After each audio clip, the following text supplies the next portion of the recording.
Hello friends, मैं हूं करण। आप देख रहे हैं लॉ एंड ऑर्डर। आज की हमारी वीडियो का टॉपिक है कि जनरली हम लीव एंड लाइसेंस एग्रीमेंट हमेशा 11 महीनों का ही क्यों करते हैं और क्या इसे रजिस्टर करना ज़रूरी होता है, और अगर इसे रजिस्टर ना किया जाए तो लॉ की और कोर्ट की नज़र में इसकी क्या वैल्यू होती है। तो आइए चलते हैं हमारे वीडियो के मेन टॉपिक की ओर। अगर आप कहीं पर रेंट पर रहते हैं या रह चुके हैं, या फिर आप अपना घर किसी को रहने के लिए रेंट पर देते हैं, तो आपने कभी ना कभी लीव एंड लाइसेंस एग्रीमेंट 11 महीनों का साइन किया होगा। लेकिन क्या आपने कभी ये सोचा है कि generally leave and licence agreement ये 11 मंथ्स का ही क्यों बनाया जाता है, और क्या इसे रजिस्टर करना ज़रूरी होता है। जैसे कि हम सभी जानते हैं कि लॉ कहता है कि कोई भी डॉक्यूमेंट जो कि इमूवेबल प्रॉपर्टी में राइट क्रिएट करता है उसे रजिस्टर्ड होना ज़रूरी है। तो फिर हम इस डॉक्यूमेंट को जनरली रजिस्टर क्यों नहीं करते। तो आइए जानते हैं इस सवाल का जवाब, हमारे वीडियो में बने रहिए।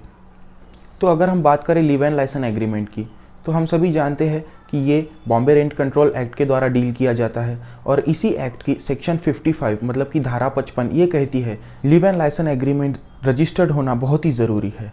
और रजिस्ट्रेशन एक्ट भी यही कहता है कि अगर कोई भी आप डॉक्यूमेंट जिसके द्वारा अपनी या किसी की भी इमूवेबल प्रॉपर्टी में किसी भी तरह के राइट्स क्रिएट करते हैं तो वो रजिस्टर्ड होना बहुत ही ज़रूरी है। लेकिन रजिस्ट्रेशन एक्ट की धारा 17 मतलब कि सेक्शन 17 क्लॉज डी में ये कहा गया है कि अगर आप कोई भी एग्रीमेंट करते हैं जो 12 मंथ या उससे कम के लिए करते हैं तो आपको उसे रजिस्टर्ड करने की ज़रूरत नहीं होती। मतलब कि इमूवेबल प्रॉपर्टी में आप 12 मंथ से कम समय के लिए राइट क्रिएट करते हैं तो आपको उस डॉक्यूमेंट को रजिस्टर करना बिल्कुल भी ज़रूरी नहीं होता। तो इसीलिए जनरली हम देखते हैं कि सभी लीव एंड लाइसेंस एग्रीमेंट्स जो है वो 11 मंथ्स के लिए बनाए जाते हैं, ताकि रजिस्ट्रेशन फ़ी और रजिस्ट्रेशन में होने वाला वक्त बचाया जा सके।